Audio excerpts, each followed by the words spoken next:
morning, everyone, and welcome back to another video. In this one, I'm going to be showing you a couple of my favorite GPP plays for this weekend, my more contrarian or, I guess, less common takes, and kind of how I'm going to be attacking some of my tournaments this week. I'm excited to jump right into this one with you. If you have not already, please do leave a like on this video.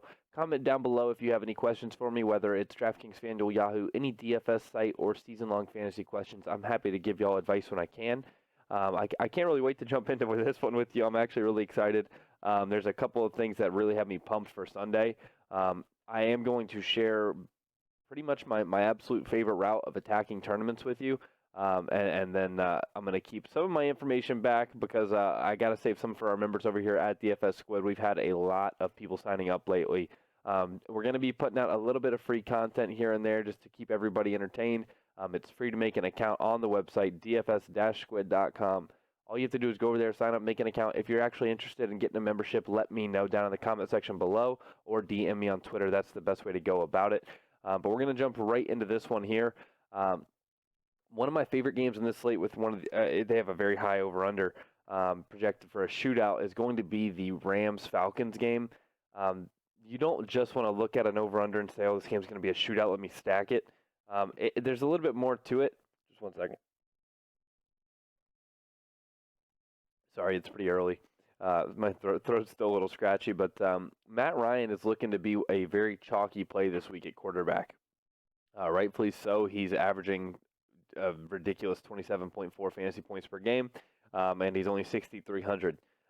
A lot of average players will literally look at their quarterbacks and they'll say 27.2, 27.7. 27.4, and he's cheap. Okay, let me just plug him in. That's literally what some people will do. On the opposite side is Jared Goff. We saw what Kyler Murray did to him last week when he played Atlanta, and he really didn't have any sort of superb rushing in that game, which is good because Jared Goff is not a very mobile quarterback. So I'm comfortable taking Jared Goff in this spot. I think it's a get-right spot for Goff, honestly. If you look at his game log, he has not had a serious game this year except for a decent game against Tampa. But when your team scores 40 points, you really want your quarterback to put up more than 27.6. So I'm thinking this could be a really, really good spot for Jared Goff. That's kind of what I'm looking at here, though, is to attack with both of these quarterbacks, even though Matt Ryan's going to be popular. I'm okay with playing him here if you're going to do what I'm going to show you here in a second. They're 100 off, and Matt Ryan's been the better quarterback to start the year. Jared Goff probably going to be he'll be sub 10% owned, I think, easily. Probably closer to like 7. But if you were to plug in Goff, and we can show both quarterbacks here in a second, and kind of the price tags they're kind of interchangeable. It's only 100. But then I want to talk about running back. This is where it gets a little hairy because this is where instead of paying up for Saquon, paying up for Fournette, who's just a lock. I'm gonna fade both of them. I'm gonna drop down, and I'm actually gonna be looking at a couple guys in this 5K range. There's 3 guys that I have interest in here. Number one, he's gonna be Tevin Coleman. He's up here at 5,600. Had 20 touches last week, or 20 carries, 18 carries, and 2 catches, so 20 touches against the Rams last week. Found the end zone doing so. Looks like he's going to be the leader in the backfield there for San Fran, playing against this Washington team on the road. I really do like Tevin Coleman. I think he goes way under-owned here, and I think he is really taking over a lead back role. A lot of people are still on Matt Breida for that big run he had, and he's 300 cheaper. I get it. Matt Breida's a fast man, and he's been more consistent, but that's what people see. And it's not that he's been more consistent. It's that Tevin Coleman's been hurt. So I'm comfortable plugging in Tevin Coleman here. I'm okay with playing him with the Niners defense as well. You don't have to correlate the two, but I see some merit to doing so. But this is where we're saving our money this week. And I apologize. There's actually 4 guys in this 5K range I'm interested in. I do want to mention just real quick, and I'm not going to go into super depth on it. Devonta Freeman, I think, makes for a great pivot off of maybe Julio Jones. You could play both still. Julio could break 100+, and Devonta Freeman could be the one getting the scores maybe. But he's been doing very well these past 4 weeks. I'm really impressed with what I'm seeing from Devonta Freeman, getting involved in the passing game consistently, getting between 3 and 9 targets, but I mean, on average, let's just call it like 4 or 5 targets a game. Devonta Freeman, I think, is a good play this week against the Rams. And then let's see, because I mean, they're going to get a lot. This should be a high-scoring game. He should find the end zone.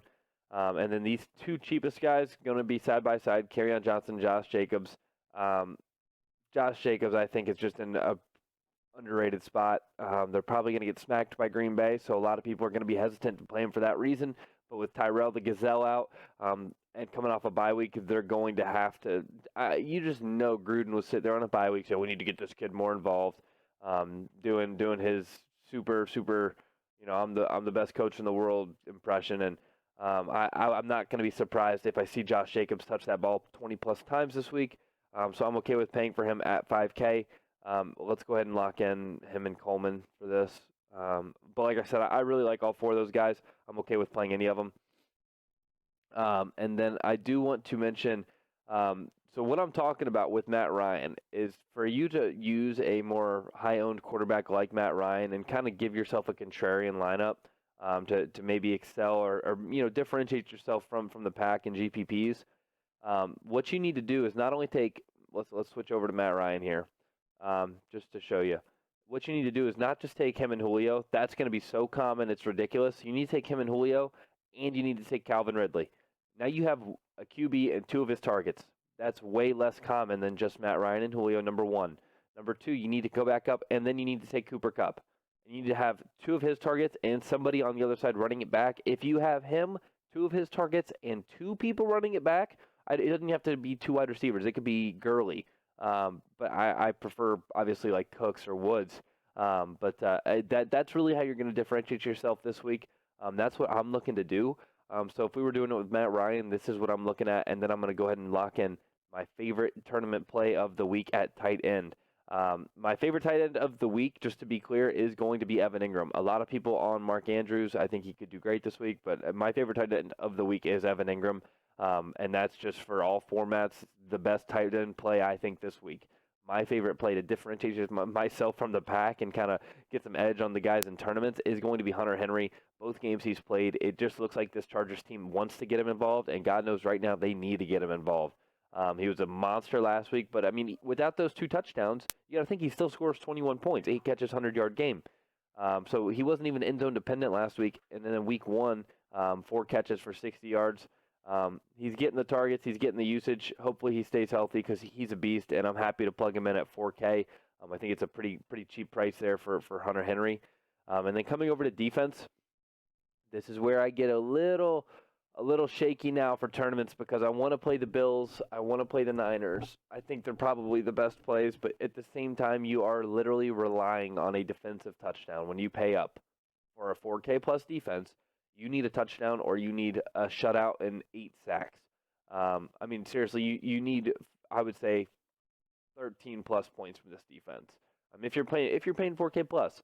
Another defense that's going to go really low owned, I think, is going to be Jacksonville against this horrendous Cincinnati offense. Jacksonville's defense has looked to start the year, and they obviously just traded Jalen Ramsey, which I think is going to get people off of the Jags defense more so than they already were. So I like the top 3 defenses. I like the Bears defense against the Saints with no Alvin Kamara.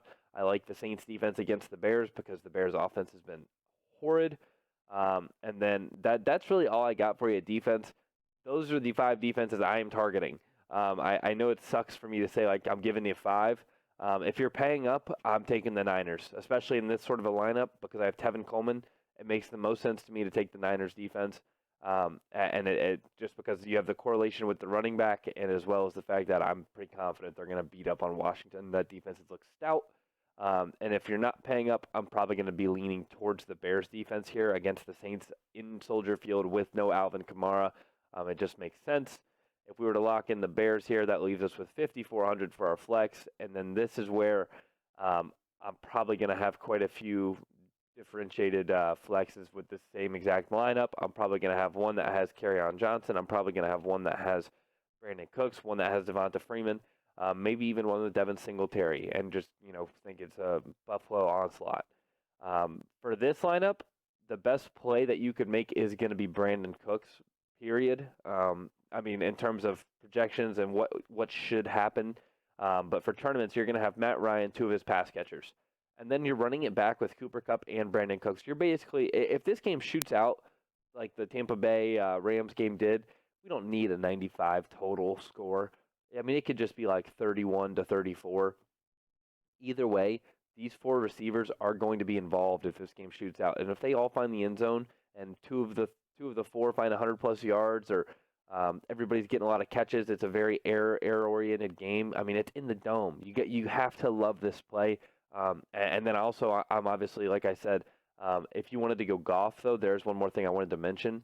Goff, obviously a little bit less owned. I'm okay with playing either one of them. Matt Ryan, again, in my opinion, probably the safer of the two. And then if you wanted to go with Goff, though, you could get off Cooks and just play Kupp and two of those ATL wide receivers maybe. And then you can come back and you can run it with like John Brown at 5,500. And then obviously you can get Brandon Cooks again. You could get Devonta Freeman. You could do so many things with this build. I'm just in love with it for tournaments. If we were to rock with this and then maybe, let's see, let's get off Calvin Ridley. Let's go Cooks. Now we have Brandon Cooks. We're only running it back with Julio for this one.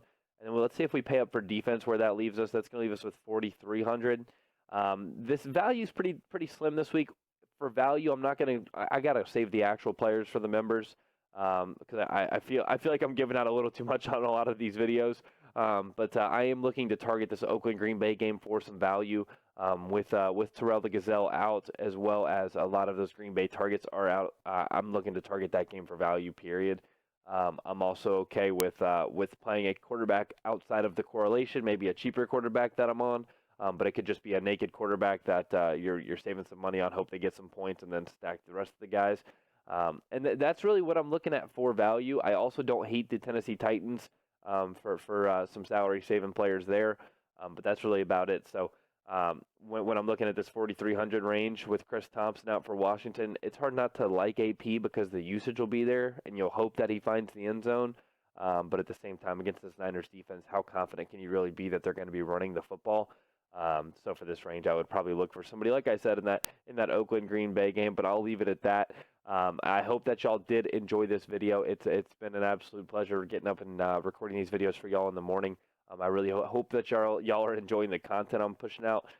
On the Cash Game Locks video, I had a few comments that were really awesome. I had some questions asked, and somebody said great job, and I really appreciate the support.